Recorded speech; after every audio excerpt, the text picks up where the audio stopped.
కాంగ్రెస్ లో వైఎస్ఆర్సీపీ విలీనం రేపు. రాహుల్ సమక్షంలో పార్టీలో చేరనున్న షర్మిల. ఇంతకన్నా దారుణం ఉండదా?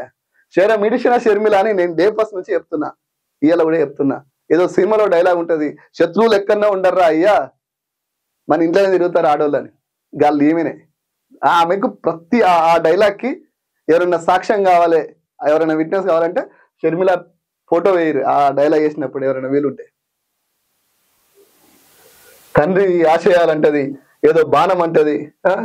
అక్రమంగా అన్యాయంగా కోట్ల రూపాయలు సంపాదించి తెలంగాణ ప్రజలలో అక్కడక్కడ యాత్ర పేరు మీద ఆ దిక్కుమాలిన యాత్ర చేసి తెలంగాణ ప్రజలలో విషబీజాలు నాటి ఇలా సొంత అన్నం మీద పోతుంది సిగ్గు లేకుండా.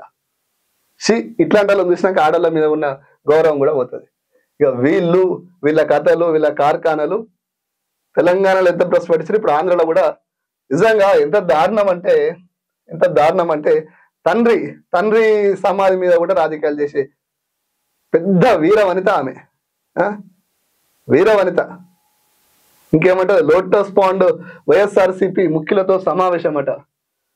నిన్ను నమ్మి నేను కాంగ్రెస్ లోకి వస్తా అంటే ఎవరన్నారు, ఒక ఎమ్మెల్యే వస్తా అన్నాడు. ఎవరు ఆయన పేరు, ఏదో ఎమ్మెల్యే.